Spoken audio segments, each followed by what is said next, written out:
Good morning. It is Monday, July 13th, 2015. This is your morning edition on I-24 News. Coming up later today, déjà vu. Talks to strike a provisional agreement on Iran's nuclear program are in the final phase, according to French Foreign Minister Laurent Fabius, as deadline number 3 is reached. Eurozone leaders talk through the night in Brussels in a bid to agree terms for a new bailout for Greece, but reach none yet again. And later on the show, an interview with documentary filmmaker David Holbrooke, who set out to understand the legacy of his father, Richard Holbrooke, in his new film, The Diplomat, featured in the Jerusalem Film Festival this year. Good morning, I'm Yael Levi, and we begin in Vienna, where the ever-extending countdown seems to finally be over, supposedly, this morning. According to sources around the negotiating table, Iran and the 6 world powers are expected to announce they have reached a historic agreement. That is yet to happen, by the way, but is expected today. That would bring sanctions relief to Iran in exchange for it curbing its nuclear ambitions. Ali Akbar Salehi, head of Iran's Atomic Energy Organization, said yesterday that the technical aspects of a possible deal aren't nearly complete. A sign that indeed finally progress could be imminent is that both Russian Foreign Minister Sergei Lavrov and Chinese Foreign Minister Wang Yi were going to join the talks in Vienna yesterday, according to several reports. The two foreign ministers had left Vienna before but vowed to return if needed. Joining me in studio is Tal Shalev, I-24 News diplomatic correspondent. Good morning to you. I-24 News senior Middle East analyst Ali Waked. Good morning to you. And of course, the director of the Moshe Dayan Center for Middle Eastern Studies at Tel Aviv University, Professor Uzi Rabi. Good morning to you. Before we break this down, and this historic deal that is possibly happening today, let's take a look at the following report from Vienna and break it down. Sunday is a decisive day for the Iran nuclear talks, as the 4th extended deadline is only hours away and a final agreement finally seems within reach. Alongside the hectic discussions over details and technicalities of the impending agreement, some of the outstanding issues are still being debated, such as lifting the UN arms embargo on Iran. But both sides expressed optimism that this time they are going to make it. I hope we are finally entering the final stage of these marathon negotiations. I think we are there. You know France's position, the line of constructive firmness. I hope that it will now lead us quickly to a satisfactory decision. But despite the optimism in Vienna, vocal opposition to the deal is not letting up until the very last minute. Iran is not hiding its intentions to continue with its murderous aggression against those who are now negotiating with it. Maybe the powers are willing to give in to a reality underwritten by Iran, which includes unending calls for the destruction of Israel, but we will not accept that.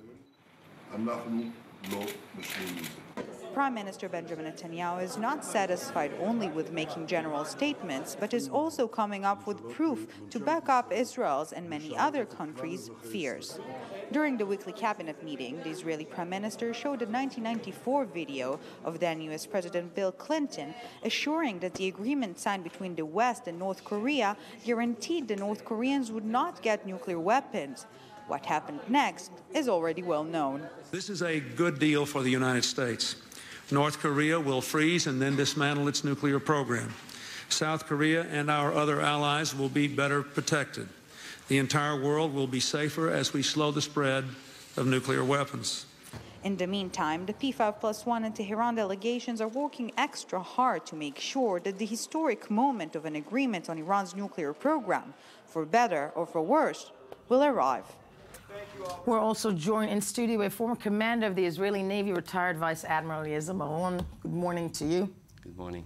And Taldo, I will start with you, because not just because you're the only woman in the studio, but okay, is this it? What are we hearing and gleaming? And is this the final stretch, because it's the 3rd deadline, but everybody seems to be so optimistic on that side of the pond, so to speak? Well, in Vienna, there's a lot of anticipation, and especially the journalists who have been stuck there also for more than 15 days and who are waiting to have some meaning for this journalistic mission they've been on. But it does seem in the past 24 hours, after quite a dramatic weekend that there were a lot of reported crises, it does seem that the sides have overcome the last sticking points, that there has been some kind of an agreement, both on the UN Security Council resolution resolution, and both on the arms embargo. Those have been the reports in the past 24 hours.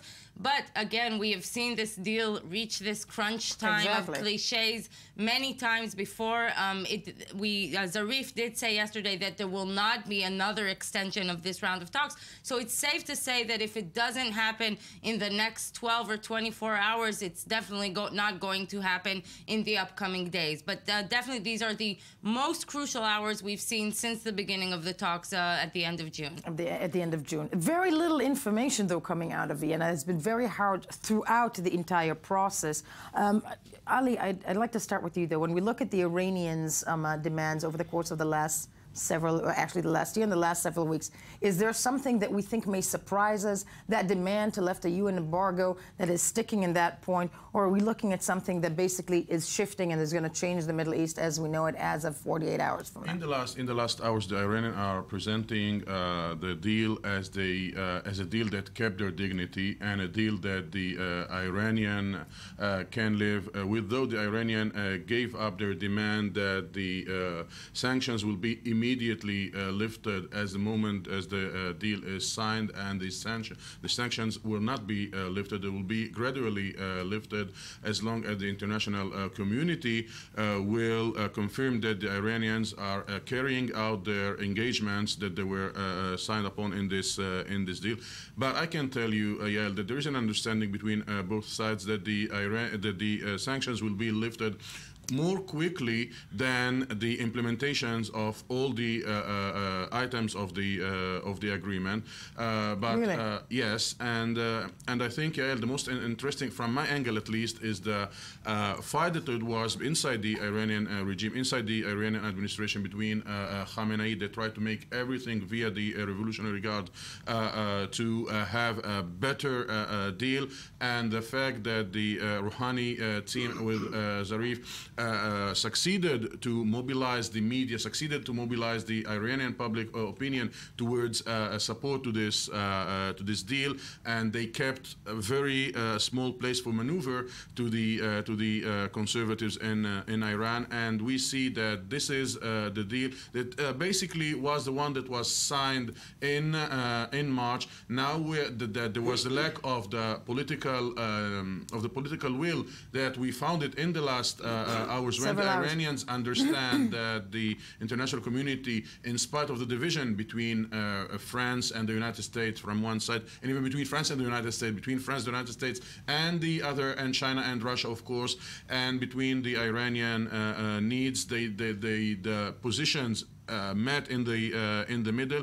But I think that we cannot assure that Iran will give up all its nuclear plan. And of course, the most successful point for the Iranians is that their political behavior as a superpower in the region that is trying to play and to take the space of Saudi Arabia and others were not touched in these negotiations as Israel and Saudi Arabia wanted to be. Well, they weren't, as far as we know right now, when we're looking at the agreement, what we know about the agreement, that position was not touched. But before we continue in terms of the day after and what may happen, let's go straight to Vienna right now, where I-24 News correspondent Eli Hochenberg is standing by, has been standing by for the last 15 days. Eli, good morning to you. Is this the final stretch? Could you possibly be finally coming home? But what are we hearing, if at all, from sources or people in and around those talks in Vienna? What is expected today? Well, Yes, well, there's no other point during the course of this last couple of weeks, or maybe these 22 months of negotiations in total, where the parties were so optimistic. They held negotiations here until late last night, reviewing each and every word and paragraph of the looming agreement. From what we understand, what we are expected to see today is not the signing event, but a press conference announcing they have reached an agreement. So the official ceremony of signing an agreement will probably take place only in September in the UN General Assembly, not here in Vienna. But the big announcement that they have managed to reach understandings and reach the much anticipated agreement is likely to happen in a few hours. Again, not here at the Palais Coburg, where the negotiations are taking place, but maybe at the UN headquarters here or at another venue here. We are expected to see it at at around 2 or 3 in the afternoon Vienna time. This is what we can expect today. But in the meantime, the delegations here are still meeting, still reviewing what they have achieved by now. Thus far, Ellie, thank you so much for joining us from Vienna. As we said, an announcement expected in several hours, 2 o'clock Vienna time. Uzi Rabi, Professor Uzi Rabi, the day after this announcement, I'm not talking specifically September, where does this put Iran vis-a-vis the situation right now in the Middle East? Well, I think that this deal is having a great meaning when it comes to the geopolitical panorama of the Middle East. I'm pretty sure that this is kind of a deal by which to bolster Iran's position geopolitically. Iran is going to recuperate economically. And just to take one main thing by which to put things to the test, we know that from 2012 to 2014, right, Iran supported Bashar al-Assad with more than $15 trillion. So Iran was pretty in kind of a bad shape when it comes to its economic situation. Now, with Iran recuperating economically, what would be the sum that would be dedicated for actually supporting Hezbollah, Bashar, and others? I think that Iran is having its own agenda. I think that all this deal is based on kind of an argument that is very, very typical to the Obama administration, by which Iran would become much more moderate, much more friendlier. That would be the hope of the Americans. Yeah, this would be the wishful thinking, I would say. Maybe actually even a partner by which to cope with the ISIS, because ISIS is the nemesis of Iran and vice versa. So basically you can build up many dreams about a different Middle East, but basically the one who knows actually Saudi anxiety, Gulf anxiety, right, even Egypt, Sisi's mind. I think that this deal is going to sharpen up the friction and the divisions in the Middle East. And I think that this... More so than even now, more so than the proxy wars that we're seeing in Yemen, more so... Yeah, I think it would actually strengthen what I call the bloody stalemate we find ourselves in. Because this is sort of an equilibrium that has happened here between Sunnah and Shia. The only unexpected, actually, byproduct is the emergence of ISIS. So basically, we have a difficult, very convoluted chessboard to grasp, at least in Western eye. And I'm pretty sure that this is the ingredient with which actually to make sure that the Middle East is going through agony for more years. For a while. No, and you see, I think that's the terrifying, if not, foreseeable, the terrifying notion that people where we're sitting right now in Israel, most likely, very much so in the upper political echelon, are feeling. But it's the security forces also, and where I'm leading to retired Vice Admiral Elia Zaman, because you had a prominent role in the last Israel-Lebanon war, which actually is marking, I believe, it was this week, some 9 years ago, that war occurred, Hezbollah being a proxy army of Iran. The Israeli military administration, how afraid is it of an Iranian deal in terms of what it can do to one of the strongest, I think, foes of Israel on that northern border? I don't think we need to use the word afraid. We are not afraid from Iran. We are concerned about Iran. I think that this agreement is a very bad agreement because it keeps all the nuclear capabilities in the hands of Iran, and Iran is becoming a threshold state, a nuclear threshold state that in a very short while, and this even Obama in fact agreed upon, that immediately after the ending of this agreement, Iran will be able to establish or to hold nuclear weapons in a very short while. But besides that, Iran is also a terrorist state. It harbors, trains, funds terrorist organizations like the Hezbollah, like the Houthis in Yemen, and so on. And it smuggles weapons into the region in very big quantities. We can see it. We saw it in the Karin A. We saw it in other ships that came over here. And now, after this agreement, Iran is going to be a legitimate country in the international community. And it will be able to create much more because, first of all, as Professor Rabi said, it's going to hold huge amount of money that is going to be released, about $150 billion. So if we look at this region, we can see that one of the biggest reasons of instability of the Middle East is Iran itself. Many would argue that if there's no deal, that could also put Iran on the road to a threshold state even faster than if there is a deal. Which to me, when we're sitting around this table, and we've been discussing this for weeks and weeks and weeks, what is the alternative, though, that people who are against the deal are looking at when it comes to Iran? Putting aside, military action. Yeah. I think that the American administration tried to tell the whole world that the situation, if the situation is kept like it is now, it will be worse than signing a bad agreement. I do not agree. And one of the reasons that President Obama said, is that the sanctions are fading away. I mean, they're losing their power. Their stamina. They're losing their, And that's not true. This administration first mission is to lift up the sanctions. It means that the sanctions are working. And Iran's economy is in a very bad situation. And therefore, keeping this situation right now, I think, weakens Iran a lot.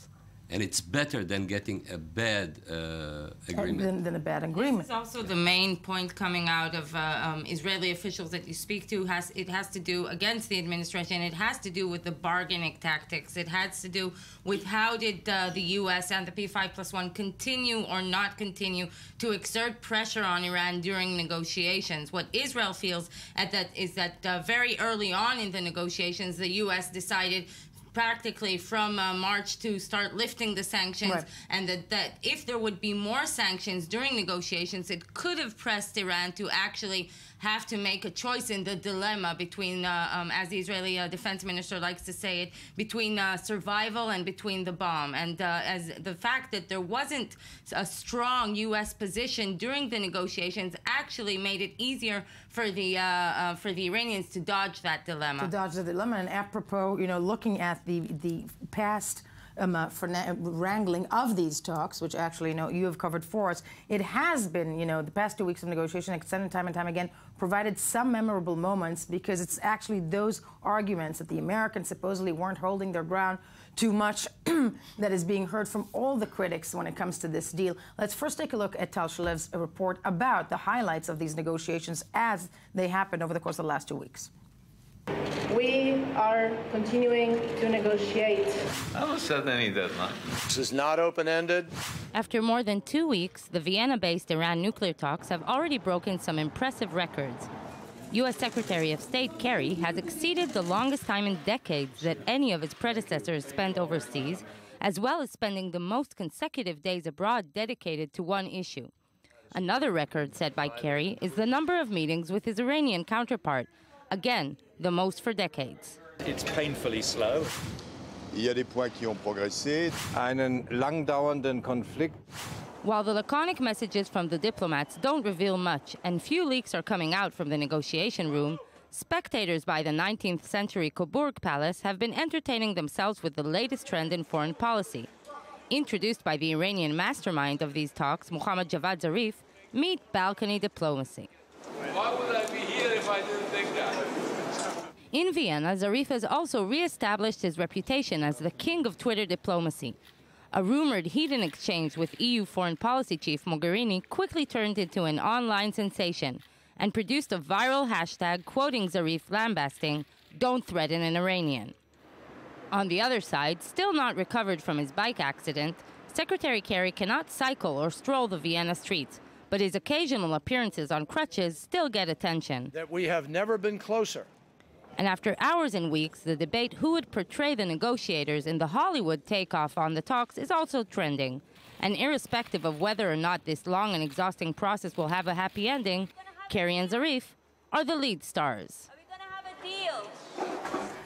Ali Waked with us in studio wanted to say before we continue. I want to comment on what Tal said. The analysis of Tal is based on, I think, a lack of information about the Iranian way of thinking. We are assuming that the Iranian think only in a rationalistic way, and there are components in the Iranian regime that think that the nuclear plan is the word of God, and the alternative between survival and the bomb is not a way of all the regime, it's not the way that all the regime thinks, and there are elements in the regime that thinks that would be deciding to go for the bomb and not for the sake of the Iranian opinion. For the Iranian opinion, but I mean, that's exactly what the Americans might be betting on. What is more important to Iran? That's exactly as Professor Rabi said. Let's go quickly to Washington, D.C., where Times of Israel correspondent Rebecca Shimoni-Storl is joining us live on the phone.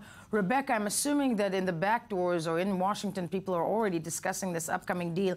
But that, you know, there was a notion here that Professor Uzi Rabi mentioned that the Americans are banking, or the administration is banking on the fact that in the event of a deal, Western, you know, Western-minded ideals and agendas will get their way into Iran. Is that something that the administration is really banking on? Because it sounds a lot like former American, you know, administrations that tried that in the Middle East and failed miserably.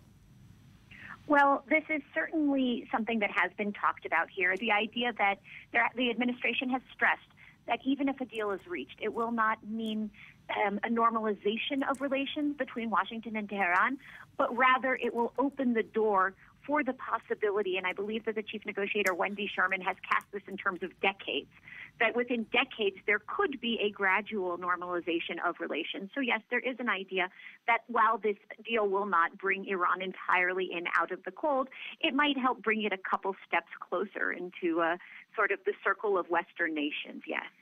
Nations, you know, that said, Professor Rabi, we have seen it, as I said before, we have seen that being attempted by American administrations, by the West, to inject ideals, etc. Why do you think Iran is actually going to have the reversed effect on the region when it comes to, you know, after a deal, rather than actually modernizing or becoming slightly more, you know? Well, I'm not referring to the Iranian people at large. Of course. I'm trying actually to focus on the Pasdaran, the Revolutionary Guards, and the Ayatollahs. First of all, this is a politics of survival for the Ayatollahs. They came to understand that only if they have going to purchase the nuclear ability, they are immune when it comes to the West. Right. They are immune because Israel is being cuffed and unable actually to use the military strike it thought it should be there. And there is something that Ali mentioned here. If you would like to deal with Iran, and they are so skillful and so shrewd, this is kind of a state coming from times immemorial, 3 millennia. They have a lot of experience when it comes to how to deal and how to negotiate. Nukes is something by which to put some teeth into kind of an idiom that goes in Persian, Tamaduni Bozorg, which is high civilization. This is exactly what they think of themselves, and they have an agenda. They would like to become a hegemon in the Middle East. And one way or the other, this is kind of the tool or a tool with which to put some teeth into that dream. And I would rather actually make sure that people understand what those Ayatollahs have in mind, because this is exactly what dictates the rhythm here. Yes, there is one point that we did not speak about until now, and we have to keep on the table the military option. And if we look at the history, when countries like Iraq or Syria had nuclear programs, we used the stick, and constantly, true. And those programs faded away. I want to add one more comment. When you're saying we use the sticks, the stick you're referring to Israel. No, I'm referring through the West or the foreign, the foreign sources. Sources, yes. And but here I would like to say, I would like to add another comment. Look at the Second Gulf War, 2003, when Saddam Hussein was captured by the Americans. Immediately, the Libyans they gave up their nuclear program. The Syrians, they pulled out from Lebanon unilaterally because they saw what happened to Saddam Hussein. And the Iranians, they stopped enriching uranium. That's the reason why America was a little bit confused until 2009, understanding that Iran halted their nuclear program. After 2003, after the this Second all Gulf War. happened in the Middle East when someone that is called President Bush used the stick that But aren't we was very also important. looking at a Middle East right now because of that war that it actually led us to this point right now of the Sunni-Shia big divide of that, you know, at that point, yes, maybe it was halted for several years, but I'm wondering, you know, Ali, isn't this something that led, and also Professor Rabi, that led to, I don't say the rise of ISIS, many have said that before, but to a completely, you know, entirely fraction Iraq? Why not? No, I don't think that those two are connected. I think that the religious clashes between the sides are historically based and not affected by small incidents that are occurring here recently in the Middle East. But I think that the alternative, instead of having Iran holding nuclear weapons, is to try and strike and hit those nuclear sites, and Israel has the capability to do it. We have about a minute and a half to Al-Shalev. Is Israel considering doing that? Is there any inclination that, other than just talk and rhetoric, Prime Minister Netanyahu will be the one presiding over an attack on Iran in the next coming years? Well, he will be keeping the option alive, as he has been keeping the option alive again and again in recent days. The problem is that in the wake of this international deal with Iran, it would be very problematic from Israel's point of view, diplomatically, to try and launch an attack against Iran. Okay. And finally, sadly, I mean, all the very little time that we have, but Professor Rabi, just looking at the Middle East the day after, if Iran becomes that much of a power, what happens to the rest of the Arab states? I think that Saudi Arabia is running crazy. Saudi Arabia would try actually to compensate itself for that, or to make it up for themselves. They're going to ask the Americans to bring in kind of an antidote, but I think that many Arab states would start thinking seriously about becoming nuclear, because they would not lag behind Iran. They cannot count on Iran. Iran is not Israel for them, and this is a totally different Middle East, as we say before. Time will tell, but we will know later on today, as we said, in several hours, supposedly an announcement coming out of Vienna. But when we get back, something different. EU leaders cancel a bailout meeting in Brussels as Greeks wait to learn their fate. Still, stay with us. First, the news.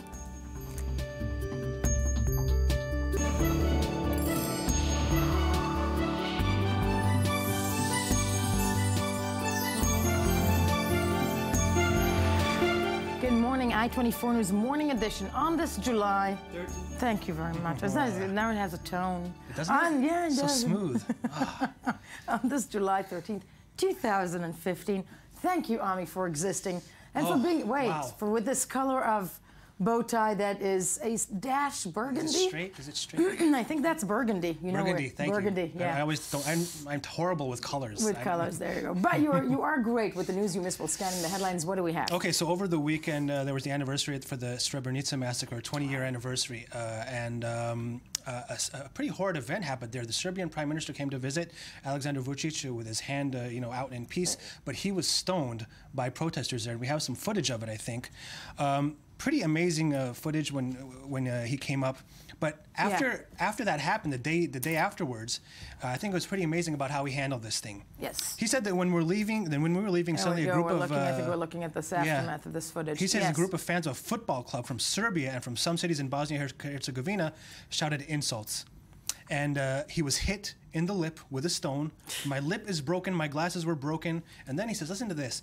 I express regret that something like this happened. Some people did not recognize that I work for reconciliation. But regardless of me seeing the kind of hatred I've never seen before, my hand is still extended to the Bosniak people. No, it's fascinating to see you. So one stone flying there and people then jumping into place to, whoa. And they tried to cover him with an umbrella and everything. He was my word. The man was literally, he was almost murdered. Seriously, he was almost murdered with that mob. And here's a man, 20 years later, the wounds are obviously still fresh, still open. I think, in historic terms, 20 years is nothing. This is, that's quite disturbing, everything that happened there yesterday. And look at him being rushed out and just before, practically before a lynch.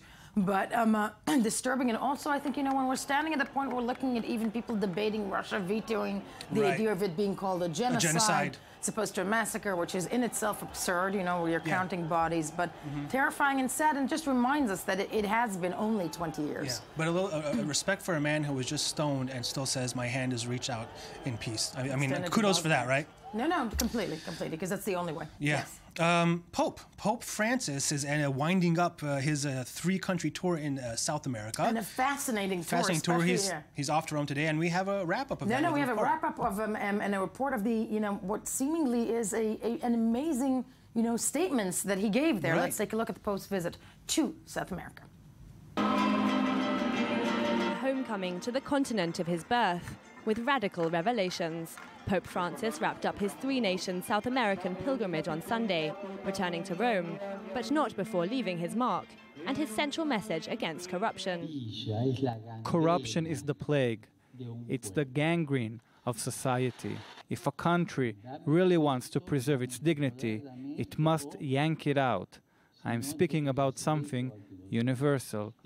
Railing about the injustices of the global capitalist system, the Pope could have been speaking directly to the residents of Bernardo Norte, where he made his last stop in Paraguay. We are people who don't have access to all the resources that the state offers. It's a marginal place, and that's why it means a lot that he's coming here among us, making us feel important. At the shrine of the Virgin of Caracupe, the Pope dedicated Mass to the woman who helped rebuild the country after the brutal War of 1860. 1 million worshippers packed the town, hoping to catch a glimpse of the pontiff. I'm here because of my illness, and I want the Pope to bless me. His dedication to women in Paraguay was a far cry from his final visit in Bolivia, where he stopped at the notoriously violent Palmasola prison. He urged inmates to shun gang violence, who told him in return that little had been done to address injustices in the system. I ask you, Pope Francis, to intervene so that the government listens to our demands. Dignified nutrition, programs for real social rehabilitation so that we do not reoffend, and real justice, Holy Father. Visiting inmates was an example of the Pope's promise not to exclude anyone. Jesus once again speaks to us and tells us, no, no, no, it is not necessary to exclude. It is not necessary for you to leave. That was his message at a Mass in Santa Cruz, where he offered an historic apology for the role of the Roman Catholic Church during the era of colonialism. Before handing the Pope a controversial hammer and sickle crucifix, the symbol of communism, Bolivian President Evo Morales welcomed the Vatican's lead. In many historic moments, the Church was used for domination, for subversion, and for oppression. Now, the Bolivian people are welcoming you with happiness and hope. The first leg of his tour was in Ecuador, where he defended the poor and the environment. Two themes that ran constantly on his homecoming trip. He'll take that same memo to the United States and to the United Nations in his respective visits come September. The amazing thing about this trip, I have to say that, just reading the Pope's statements over the course of the last several days, it's also that he agreed with the Big Bang Theory in many ways. Totally. He really did. He's an amazing he's amazing. Pope, so, it doesn't exclude, doesn't have to be, it's such a divide between, it's evolutionists and so. Speaking vocally about so many things, against capitalism, for the environment. For the environment. No, make that man president of the world. Speaking of which, as we mentioned throughout the beginning of the show, today supposedly is the end of the negotiations between Iran and the P5+1. A deal might be signed or announced, might be announced in Vienna later on today, a deal that is making many, many people in the region very nervous, especially if for those living in Israel or those of the persuasion of the Israeli administration. It's the Israeli northern border with Lebanon that everybody has their eye on, a very bloody border that has seen major wars. The last one is being marked, actually, the anniversary of the last Lebanon war between Hezbollah, a proxy army of Iran, and Israel, was exactly 9 years ago this week. And we are joined live now by Danny Swibel, I-24 News correspondent, who's standing by on the Lebanese border with Israel, in northern Israel. And Danny, I'm assuming people are concerned in and around there, but what is Israel's main concern when it comes to a possible deal signed with Iran that will enable it to be more, well, one would say, more of a power within the Middle East? Here on the northern border, it's a very scary prospect that perhaps $50 billion could be freed when sanctions would get relieved on the Iranians. $6 billion of that every year goes to Bashar al-Assad's regime, and it definitely gets funneled to Hezbollah. So that definitely has many people in the Israeli establishment concerned. looking back after 9 years to the start of the 34-day war between Israel and Hezbollah, is the question of whether Israeli deterrence has worked. Some would argue that it definitely has, that IDF power has stopped another major conflict from breaking out. But some would say it's still too soon to say, because after all, since 2006, Hezbollah has amassed over 100,000 missiles in their repertoire. They were believed to have only 12,000 when the conflict broke out in 2006. So with that in mind, it still remains to be seen if it is still going to happen, a big confrontation between the two. Currently, Hezbollah is in the middle of a conflict fighting in the Syrian civil war. They're believed to have about 6,000 to 8,000 troops right now fighting in that war, but they still haven't taken their eye off what they feel is the main prize, the main enemy, which is Israel. And so right now, Israel waits. And in this process, the sides do engage in small but significant confrontations. The Israelis have been targeting weapons caches that are potentially going from Syria to Lebanon that could be used against them. And it's a scary prospect for Israelis here, because the future is very unknown at this point. Incredibly so. Danny Soibel, all valid points, as mentioned by the people opposing that possible deal in Vienna that might be announced today when it comes to the proxy armies of Iran in and around the Middle East. Ami, though, back to you. One last one quickly. Well, there's a ceasefire that was announced in Yemen on Friday evening, and it lasted for less than a day. I don't know how much time we have. I have a few items about showing who was to blame for this. We don't have time for that. Well, sadly, we don't have time because everybody's blaming each other, basically. Everybody's blaming each other. And welcome back to the Middle East. Yes, as we move along to more blame games in Greece. So, moving now to Greece, as the country's final attempt to avoid being kicked out of the euro by securing a new 3-year bailout worth up to 80 billion pounds ran into a wall of resistance from the Eurozone's fiscal hawks over the weekend. And once again, no deal. The leaders of the 19 nations that used the euro debated into the early hours of the morning today whether to rescue Greece from the brink of financial ruin or cut the country loose from the currency bloc and let it fend for itself. Confused? Have you heard this in the past? Definitely, because it's been going on for approximately 10 days. A debate that has been waging for nearly a month, actually, so it seems, had the high point of the referendum in Greece, many low points as Greeks are still facing shut banks, and an unclear future as another attempt to resolve the situation between EU leaders and Prime Minister Tsipras on whether to approve the third bailout for Greece reaches another impasse. Let's take a look at the following report from Athens and break it down. I'm here ready for an honest compromise. We owe that to the peoples of Europe, who wants Europe united and not divided. We can reach an agreement tonight if all parties want it. The Greek Prime Minister's statement in Brussels on Sunday came as a summit of all European Union members planned for Sunday has been cancelled, as very difficult talks over a third bailout deal for Greece continue. But a deal between Eurozone leaders and Greece has now come down to trust. European finance ministers on Sunday said that after austerity negotiations and tax reforms had been exhausted, the question now is whether Greece will in fact live up to its end of a possible bailout deal. The situation is extremely difficult. On the one hand, when one thinks of the economic situation in Greece and how it has deteriorated over the past few months, but on the other hand, because the most important currency has been lost, and that is trust. Sunday was meant to be yet another final deadline for negotiators to finalize a deal. Joined in studio by I-24 News editor Ruthie Sinai. Ruthie, good morning to you. First, let's go to Athens straight, where we're joined by strategic communications consultant Stratos Safiulia. Stratos, good morning to you. I feel like we're best friends. We've been speaking for 10 days. But Stratos, good morning. Good morning, good morning. How are the people of Greece this morning? Because I can't believe I'm saying this, but this is like perpetuum mobile. It just keeps, impasse after impasse. What is the feeling of the people of Greece this morning after yet another breakup in the talks? The developments are moving in such a quick pace. It's really difficult to say. There's a lot of sense of confusion, but at least I think that everybody understands now the urgency of the situation. What we have here in Greece is, for the first time, first of all, we have a very popular prime minister, and then at the same time we have a huge support from the opposition. When Prime Minister Tsipras declared the situation as critical in his speech in the parliament and got 251 votes. This is the most votes that any prime minister has received on an issue like this. So looking at this from the Greek perspective, perhaps unexpectedly, this can be a government and a prime minister that can pass measures that never was possible before. What I'm trying to say is that if you look this from the Greek side, this is an opportunity, a unique opportunity to move things forward. The question is everyone on the other side from our partners in Europe willing to do so? It seems like, from what I read now in the past few hours, minutes, minutes. There's probably we're coming close to a final agreement. Wow!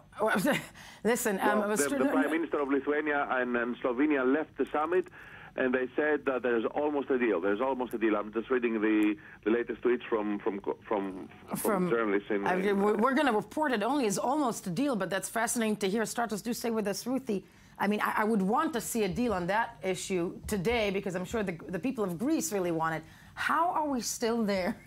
Well, referendum. Listen, I think, look, this is really complicated. I'm not sure I agree with our guest here because I'm wondering if the people of Greece are not going to feel somewhat cheated, given the fact that they voted the way they did against a lot of us, against heavy austerity, and what this compromise calls for is even heavier austerity than what it was right now. Than what it was, and not only that, there are elements there which a lot of people in Greece have said are designed to humiliate, which I don't think that was the intention, but basically, for instance, having IMF, people from the IMF or from the European Central Bank on the ground to overview proposed legislation that is brought to Parliament. In other words, the Europeans, according to this compromise, are going to be able to say, look, we don't think you should rehire these 4,000 cleaners and guards that we made you hire. No, it's like sending financial inspectors. Exactly, to Iran. It kind of reminds me of it's financial inspectors to make sure that you don't, that you do the austerity thing. Exactly. I mean, that sounds like something, Stratos, that it would be very, very hard for Tsipras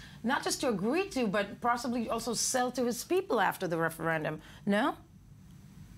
Mark, just before, some of the issues were absolutely outrageous, and I mean, what you just said about the cleaners is absolutely outrageous. I thought it was even worse was the idea of a temporary Grexit. A temporary Grexit is like saying temporary death. It doesn't exist. You cannot take the country outside of Eurozone and bring it back. Right. I think this was a major faux pas of the German side, and I think it was removed, as I think most of the requirements about rolling back prior legislation.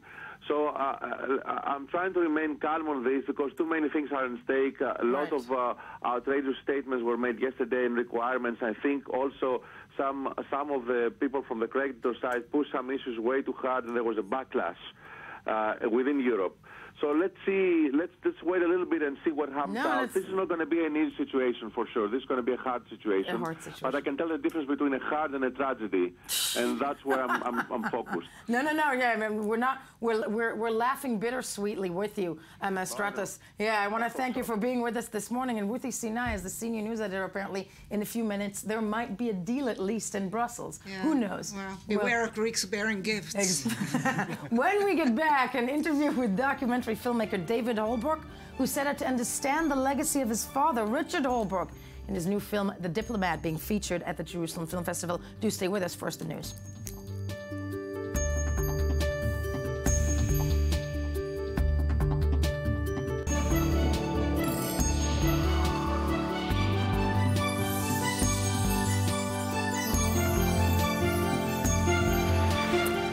I-24 News Morning Edition on this July 13th, 2015. I know that because Ami Kaufman told me that, and I say everything he says. You should. I should, right? Like you're looking at me with this concerned look of, oh my God, where's she going with that? Nothing about you, because we're joined in studio by Shai Ringa of The Tube magazine and a man who has an impeccable fashion sense, as can be judged from his foxy shirt. What in God's name is that? Foxy, squirrely. Squirrely? Is it foxes and squirrels? Foxes and squirrels. It's I a like whole the zoo. fact that you start your morning with just gazing at my shirt. Gazing at your shirt. I'm trying to analyze my shirt. I'm actually objectifying you right now. But of The Tube magazine with the latest in tech news, take it away. Okay. Let's start with Reddit. Reddit. Yeah. Yes. What about Reddit? Reddit. If if anybody doesn't know, it's one of the biggest sites in the world. It has 63 million visitors a month. And 63 million? Yeah. A month? A month. Wow. Unique visitors. Yeah. And Reddit's CEO, Not Ellen Pao, yes. yeah, Ellen Pao had to resign over the weekend over her candidacy because of a resignation that she gave to the conductor of AMA, Ask Me Anything subreddit, which is the most popular subreddit, and users decided that she has to go. And Reddit is nothing without its users, because its users are volunteers who manage the site, and there are hundreds and thousands of those people who just volunteer to do that. Kind of like a wiki. Yeah. Kind of like wiki, but for a company that makes money and takes paychecks back home, where Wikimedia says that it's a non-profit organization. Reddit is a profit organization, and Ellen Pao is one of the only female CEOs in Silicon Valley. Not anymore. Not anymore. Yeah. She's also she also was famous for. Now, why is she taking the book? What did she do exactly that is so? Because I'm such a tech disaster. What she did is she gave a notice before resignation for the conductor of AMA, which a lot of people think that she made this subreddit, and they think that Ellen Pao made a huge mistake. Right. And she's they said that this was the last straw in a lot of difficult moves that she had to do in Reddit in order to keep the site. But she'll be okay, because judging from the footage, and I've never, Ellen Pao seems to be 21. She's 46. Wow. Yeah. Wow. She's 46. She also got famous for a lawsuit she gave against a big venture capitalist firm for being biased against her for being a woman. So when she took Reddit, a lot of Redditors said that this is a very good move to take a woman CEO, at the helm, et cetera, and et now cetera. they're giving her they're showing her the door. And it's a problematic move, because she was only 10 months into the job. Not anymore. But not anymore. Okay, listen, Ellen Pao, bye-bye. What else? Okay, let's talk about small computers inside your ear. Yes. You want that? No. That's coming? Yeah, it's coming. That's coming. Oh, I knew it. Yeah, 2016 is going to be a big year for computers inside your ear. A lot of products, a lot of revolutionary products are going to be introduced. There are a couple that got quite a publicity in the last months, but we're going to talk about one specifically that is truly amazing. Really? We have a video. Okay, let's have a look at this truly amazing computer in your ear. I'm terrified just saying this out loud. Let's take a look. At Doppler Labs, we want to give you full control over how you hear the world. That's why we created Here, 2 digital buds and an app that allows you to personalize your live audio environment. We consider Here to be the first true hearable, wearable technology designed specifically for your ears. The Doppler vision is to give the user control over their immersive environment, and we provide tools such that you can combine different features, different functionality to create a unique experience just for you. The main functions of Here are a volume knob on the world, live EQ, and effects. It's essentially putting a studio in your ears so you can live curate the audio you hear, so you have the perfect audio experience for you every single time. Being able to process and control a real-time environment is amazing. Nobody's doing that. You know what? I think it'll be perfect for relationships, because essentially, it's a little thing that enables you to tune out whomever you don't want to hear, or bring out what you do want to hear. But think about it. You living in a city is quite noisy, and if you have a device that can, in 1 second, reduce the subway noise or reduce, the noise around you in any way. And when you think about it, it's controlling the way that you get sound into your ear here, where you have no control over it whatsoever in the modern world. You have no control over it, but it's a little bit of I'd say that it's kind of a little bit whatchamacallit, upgraded earplugs. It's upgraded earplugs. It's very upgraded earplug because it gives you full control. You just saw that there's a button called Baby. Yeah, you can shut down your baby noise. Shy Ringle comes with the toys that I like. Yeah, which means that this is the most important gadget ever. It's ever invented. Yes, and I can already see the lawsuit. I shut down my baby's cry. Come on. Deaths of babies. Come on, exactly. There's still a problems with a prototype. Babies is not one of those problems. But when you speak, you will hear your own voice. In this prototype, they say that they'll fix that problem. But when you speak, you hear your own voice slightly louder. That's terrifying. That's like being Nixon. They say that they'll fix that, but the potential here is huge. And we're going to see a lot more of these gadgets in the near future because people want control. And they are already, unlike Google Glass, where people didn't want to put a small screen inside their eye the entire time. Would they want to do that in their ear? People are already more accessible to that because of Bluetooth. Bluetooth and we still think of those people as douchebags. We do. When we see them on the street, we still think they're weird and those people who are going to use this little plug are also going to be weird. But but it'll get smaller and people will see it less. Smaller and smaller. I think it's I don't know, wearable technology, folks. We don't want wearable technology. We want fabulous shirts like yours. We want these. But Shai, this would be the transition for me to look at your foxy, squirrely. What is there's a badger there too. There's that as well. The great color for your eyes, and take all that goodness and move it to Ami Kaufman, the man, the burgundy bow tie. I'm the only one like dullingly dressed in black here. Okay. Yes, I'm. But with the spiral viral, that is the web review. That is the most important news that you need to hear every single morning. We have a few videos here that are going viral. The one is Prince Philip, who is getting a little impatient with a photographer when he was at I guess it was like an event for veterans of soldiers of Battle of Britain, I think they call it. Under the corner, when royals make faux pas. Yeah, let's see this one. Let's see. This is Prince Philip. That would be actually the man married to the Queen of England. Yes, there we go.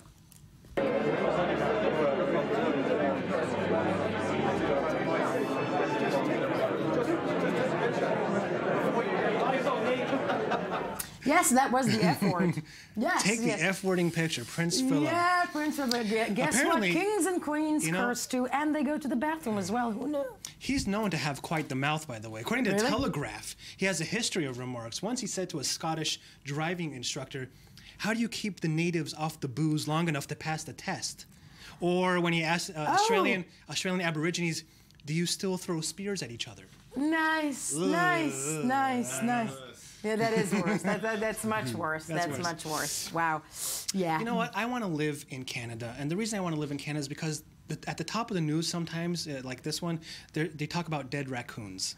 That's the top of the news in Canada. People in Toronto created a memorial to it. Okay, so this guy went through, saw a raccoon at 9 a.m. in the morning, and he put up this tweet. There's a dead raccoon on the sidewalk outside this street, whatever. And let's take it from here. Let's see the pics of what exactly happens. First, someone puts a note next to it. Rest in peace, raccoon. Raccoon, yeah. And then, it gets even more. Yeah. We see, they put some flowers and a picture of the raccoon. I'm sorry. Meanwhile, it's getting more viral on. This is what happens. This one puts a picture, hashtag dead raccoon TO, and that's when it goes ballistic. That's when it goes ballistic. Everybody's talking about the dead raccoon in Toronto. They put more flowers on it. It's already like 4 or 5. Princess Di was 4 or 5 p.m. Nothing's happening to the raccoon. It was this 9 a.m. in the morning for a raccoon. Here, there's already a nighttime vigil, and they put a donation box for his funeral. Did you see that box? They put a donation box. Oh my God. Finally, at 11 p.m., from 9 a.m. to 11 p.m., finally, dead raccoon is the taken. animal control system, and I want to tell you that it's fabulous because, you know, that raccoon ended up on Shai Ringel's shirt. That is a badger. That's not a raccoon. You should know your animals. No, I should. Make up, yeah. Okay, yeah. as you know, I am on top of everything that is Simpsons. And remember when we talked about a month ago that Harry Shearer, the guy who does Ned Flanders, he's leaving the show. He is back. He will be back on the show. He will be getting $300,000 per episode to do Ned Flanders and Mr. Burns and everybody else. Why was he going to leave? He was offered $14 million for the whole season, and apparently that wasn't enough. So now he's getting. Don't you feel the same way when you're offered $14 million for a year? Yeah. I'm always like, are you kidding me? That's too. Yeah. Okay. Meg Ryan, haven't seen her in a long time, and apparently she's kind of channeling. Remember Renee Zellweger when she came and nobody recognized her face because what she looked like? That for years. Well, look at this one. Here she is now in Paris Fashion Week, and here's the bottom picture's from '97. Yes. And that one's a bit on top of her. And here she is in the big picture, how she looks today. What is that? Paris. I don't know who that is. Who is that?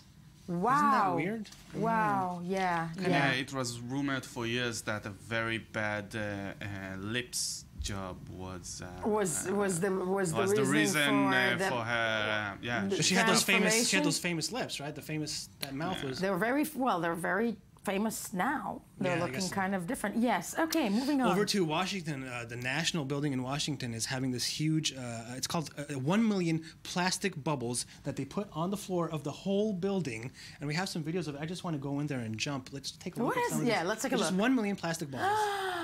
Oh, that's fabulous! It's like in a kids, playground. That's why I love that. I love that. I always play with my kids. I jump in all the time. Wouldn't that be fun? Yeah, I've been arrested once. Just kidding. No, but wow. Isn't that so? This is like a giant stadium with 1 million. It's in the National Mall. You know the. Yeah. People only in America. Yeah. Okay. Yes. And speaking of parenthood, this has happened to me actually, not in a train station as this story I'm going to show you, but when you have your cart, your pram with the baby inside, something just kind of rolls away. Right. But this happened at a train station, and the grandfather had to run after it. It fell onto the tracks. The baby fell onto the tracks. Let's take a look. Oh my God. Okay, taking a look. There it is. After they buy the tickets, baby. Inside, going to the tracks. That is not good. That is the grandfather running after. Where is this? And here he is. That's the cart onto the train tracks, falling, and the grandfather jumps in. Okay, yeah. Now he managed to get the kid out. The kid had some bruises. Yeah. And he managed to get out. 20 seconds after he was there, freight train comes through. He missed it by about 20 seconds. By 20 seconds. Yeah. If you keep watching the video, you see it coming in. Yeah. No, I'm fine now watching. That is just the That's pretty. I like it, and for you folks at home, and we hope that we freaked you out enough. Wow. Yeah. Okay. Two more. A few more. Yes. Remember how we talked about the combining the ramen soup and the jacuzzi and you like that one? I love that. Okay. Here's another thing we can a hot tub and a hammock. This is called the hydro hammock. It's made from watertight and extremely resilient synthetic fabric. Let's see a video of it. The hot tub hammock, please. Yeah.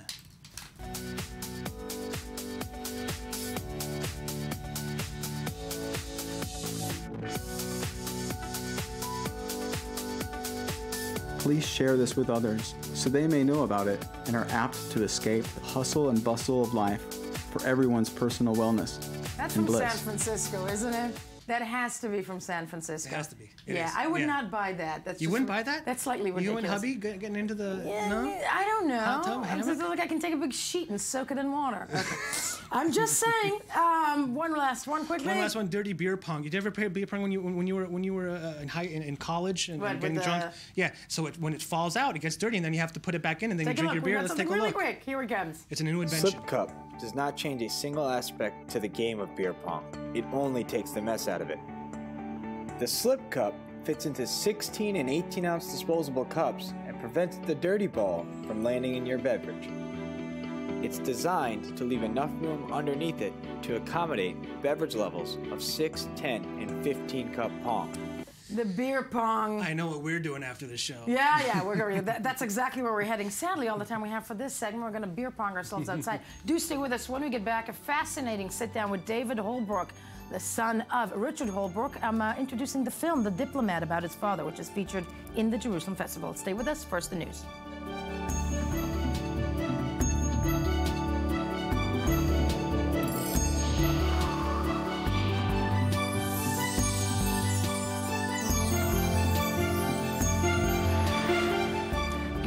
I-24 News Morning Edition on this July 13th, 2015, a fateful day when it comes to negotiations and diplomatic maneuvers, and therefore the best time to do the following story about Richard Holbrooke. Richard Holbrooke, he was a diplomatic giant, described as such by the presidents he worked for throughout a career which saw him serve nearly every Democratic president in the United States since the 1960s. His life in the Foreign Service began in Vietnam, spanned 50 years, but he's remembered most of all for his success in negotiating an end to the war in Bosnia and for his part in the American intervention in Kosovo. At the time of his death, sadly, in 2010, he was Obama's special representative for Afghanistan and Pakistan, hoping to negotiate a successful agreement there. He did not live to see one. His life and legacy, though, are a documentary now, The Diplomat, told through the perspective of his eldest son, David. The film will be released this year, the 20th anniversary of Holbrooke's crowning achievement, the Dayton Peace Accords, which ended the war in Bosnia.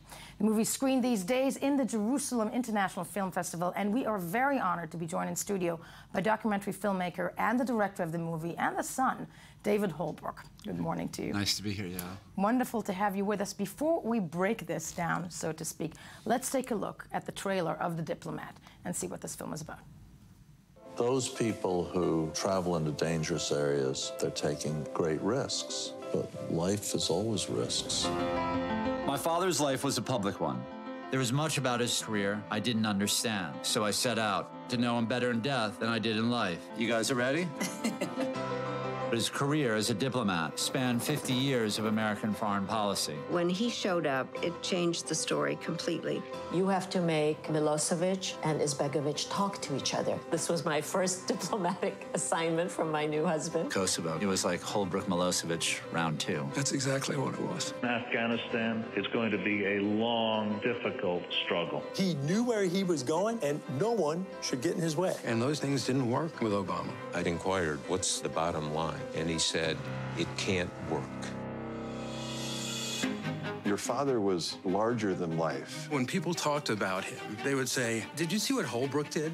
Did you see what Holbrooke said? He was so intent upon making his case, and I push open the door to the ladies' room, and he follows me in. It would be more energy every time he walked in a room. My father's life as a diplomat constantly pulled him away from our family. This is Dad's book. How's he sign it? Ambassador Dad.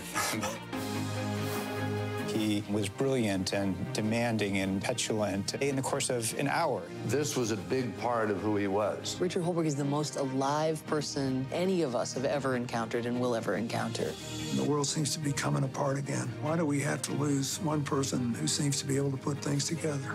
As I went around the world working to understand my father's life and legacy, I realized my father was an historical figure. Joined in studio by David Holbrooke, the filmmaker, the director, and the son of Richard Holbrooke, who made this film, The Diplomat. David, so many fascinating things about this film. For the sake of full disclosure, I have not seen it yet. It's going to be screened in the Jerusalem Film Festival this week. But before all the diplomatic wranglings and whatnot, how does one even set out to make a movie about their deceased father? It wasn't easy. It really was. And I decided to make this film when I sat on stage with President Obama, President Clinton, Hillary Clinton, at the Kennedy Center at his memorial. And I thought, they were talking, one, I recognized him as a historical figure, and the night before, some of his staff had gathered, and they told these stories of a man I didn't really know, and I thought, wait, I want to understand him better, and as we say in the film, I set out into his world to do that, and he was a fascinating guy, but he was always on the move, so he wasn't as accessible to my brother or myself. And I've always been a fan of history, political science, so on, so I wanted to dive further in. And you realize that your father is history. Growing up, I'm still staying with this point, though, growing up with a man like that, I mean, who I'm assuming because of the important work that he did, you did not see him much. But was there an understanding that, you know, the work that he's doing is important, that the work that he's doing is actually on, you know, the upper echelon of the political, you know, maneuvering of this world? Certainly. You know, I read the paper, I talked to him, I paid attention, but I knew what he had done, but I didn't really know how he had done it. And that was the thing I wanted to dive into, where the details mattered. And for me, at this age and having kids of my own, I really wanted to do that also for him and for them, but also for him, because I felt he had more to say. But I read quite a lot about your father last night before we met, and many articles constantly described him as the great, historical figure that he was, but also abrasive, sometimes hard to get along with, incredibly powerful as he entered the room. When you look at those, the personality that he was, what was his personality at home as opposed to, so to speak, on the road? He could be tempestuous, but he also was a ton of fun. And that was the thing. Some of his friends said to me, "You have to convey that," and it really was true. He was somebody who wanted to go to movies, play video games, go skiing. He loved to have fun, but it was hard for him to engage with us because the outside world was always colliding. Yeah. It was probably easier before the age of cell phones came along, and then he could be reached anywhere. Now, it's no secret, because it's been reported many times, that he was not on, I don't want to say good terms, but there were conflicts between him and the Obama administration. It was a rough road. It was a rough road, and many can argue that also ailments and health, comes usually when somebody is dissatisfied or frustrated. Do you set out to make this film after you found these recordings, correct, in many ways? Well, the recordings came later in the film. Right. And what happened was he started recording sort of an audio journal. He wanted to write a memoir, 2 volumes, of course, just like Churchill. And so he wanted to... Wow. Yeah, exactly. He wanted to understand, he wanted to, figure out his own place in history. And so for me, I just wanted to tell his story the best way I could, and the Obama administration was tough for him. It really was, and from the beginning, he didn't have the trust of the president. And it's it's striking because you see this, your father recording all through these really difficult negotiations in Afghanistan and whatnot, and feeling frustrated. Do you feel as a son, because many people would say Richard Holbrooke should have been Secretary of State at some point. Richard Holbrooke should have been at the upper echelon of the. He would have been a good one. He would have been a good one. Yeah. And do you feel that growing up with him that was something that he felt that he missed that opportunity, that he would have done things differently? He would have. He certainly would have, and he would have been a very dynamic Secretary of State. But he said to me that when he didn't get Secretary of State for President Obama, he said to me, "I would have made a great Secretary of State. I'd be a great deputy to Hillary. But they've given me a job, the special representative for Afghanistan to Pakistan, that he felt was the hardest job in the administration." And that was before he started getting, unfortunately, undercut by the White House. And that's what I think is so challenging. Afghanistan and Pakistan is an impossible problem to begin with.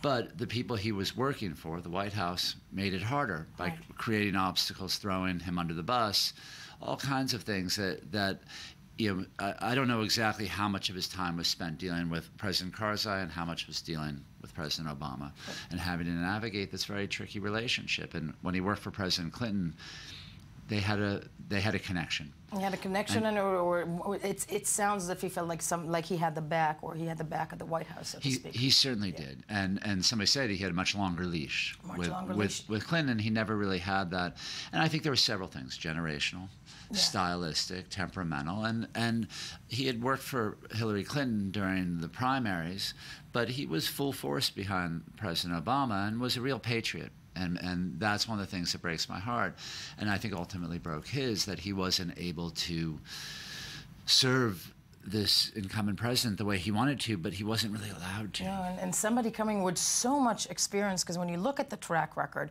but it's these recordings that are, so striking to me. I think in many interviews people have said to you that it's listening to your father, the man you lost, coming back almost from the grave in many ways, which I cannot imagine how hard that is. I want us to have a listen to a bit of this recording from The Diplomat of Richard Holbrooke. This is in and around 2010 from the Afghanistan-Pakistan talks. Let's have a listen. Hillary has delivered the all-important memo to the president seeking negotiating routes out of this thing. Finally, the president is focused on it. Maybe we'll look back on it as one of the most important memos we ever wrote, but that remains to be seen. That's all for tonight. You know, in many ways, you almost did the, you know, you wrote the autobiography of your father. You kind of completed that work. Yeah, you completed that work. I think that's amazing for any and all of us who have ever lost a parent or somebody dear to us. That's something that's remarkable to do. We're sitting in the Middle East, and it's a time of, you know, everybody's discussing the Iranian negotiations. Of course. And I'm wondering with you out loud, because we have spent the bulk of our existence over the course of the last month just looking at those negotiations. Had your father been alive, and I'm asking you to channel... It's a tricky one. Yeah. I know, I'm asking you, very, very tricky. Had he been alive, what would have been his position? Do you see him in that room in Vienna? Yes, he in one way or another. He certainly would have been in John Kerry's ear. He certainly would have had some sort of role in it. How he would have taken on the substance of the positions, I can't really speak to. What he would have done is he would have made sure they weren't in Vienna. Because, you know, the key to Dayton, Ohio, was Dayton, Ohio. Which was in the middle of nowhere. He was on an Air Force base, so the press couldn't get to it. And he had a real lockdown. His spokesman, Nick Burns, said he had the most boring job ever because he couldn't talk to the press. He'd go out every day, say nothing to report. And here, this is much more of a media circus.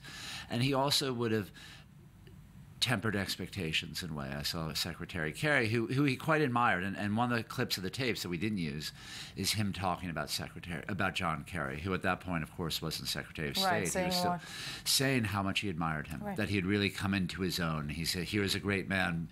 Here is a good man becoming a statesman." And so I think he admired him, and my father had a tricky relationship with a lot of people, and I think he had with Secretary Kerry, but what he would have respected was the effort. And that was really important. And I think that so many times, you know, including in his own job, he was told not to negotiate with the Taliban. We have a line from one of his aides saying that reconciliation was a dirty word within the administration, was taboo. And so you couldn't even approach that. And to him, the only way to end a war, the only way to end a conflict, was to start talking peace. And we have another clip where he says, "You don't make peace with your friends. You make peace with your enemies." That's right. And so for him, he would really admire the effort. And I think John Kerry's been a really activist Secretary of State. How this all turns out, we don't know yet. Very much so. It's very complicated here, of very course. complicated in regions where, you know, you don't make peace with your friends, you make them with your enemies. There's a famous line of Yitzhak Rabin that in many ways has not been registered through the peoples of the Levant, so to speak. But when it comes to this film, and an amazing undertaking, what do you think? I mean, I'm assuming that it's a stupid question, but it's sad that your father did not get to see it. What would he have said about this? He would have liked that I'd made the effort. He would have loved that people are paying attention to him. The journals, the audio journals, broke news because this was important. And so here he was in the A section of the New York Times again. He would have loved that. He would have, we go, it's an honest film. It's honest but loving. And so we look at him in a very open-eyed way. And so I think there are some things in that would have bothered him. And we have interviewed some critics of his, and that would have been tricky for him. You know, somebody said, he would have said, "Yeah, I like the film. There's not enough me in there." I feel like we share the same father. No, clearly grandiose and bigger than life. Larger than life, for sure. Larger than life, and you know, somebody that deserved a film as such. Reactions from the Obama administration, did you get any?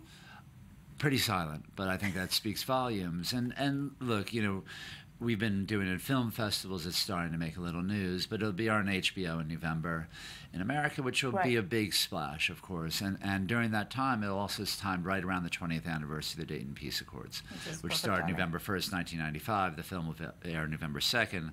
Srebrenica, the 20th anniversary of that was 2 days ago. And we saw how much attention turned to that. And one of my hopes of the film is one, of course, like I said, to keep his voice alive, because I think he has more to say. Two, to give my children, his grandchildren, something to hold on to understand him, but also to turn some attention towards Bosnia. The Balkans really matter. That work is very much left undone. It's not, you know, as great an achievement as it was, and there's been an argument, I think it's a legitimate one, that there hasn't been a foreign policy achievement out of America, a diplomatic achievement out of the United States that's rivaled Dayton in the last 20 years. And the only one that might come close, and that's under huge debate, is what's happening in Vienna now. What's happening in Vienna, but it's, you know, it's a very, very valid point, because it's that foreign policy that we actually sit and discuss here so many times in the studio that most of the world, and especially this region, is dependent on. But, you know, your father was legacy as somebody who carried out achievements for that foreign policy is one that has to be remembered. He did, and I think one of the big things, and we look at this tension in the film, is in the first act it's about Vietnam,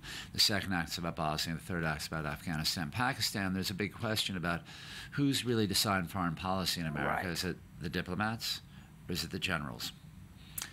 Yeah, you've just mentioned one of the biggest questions that, again, as I'm bringing everything back to me, it's the question of the Middle East. Is it politics? Is it strategy? Sadly, all the time we have, because I could sit here for hours now, but do watch the film. Anybody's watching here, if you're in the Middle East, Jerusalem Film Festival, it's going to be shown this week. The film The Diplomat comes out in November in the States. And David Holbrooke, a fascinating undertaking and wonderful to speak to you. Thank you for being with us. It's nice to be here. Stay with us, I-24 News. That was the show for today. Check us out tomorrow morning. And, of course, stay with the channel for the news of the day.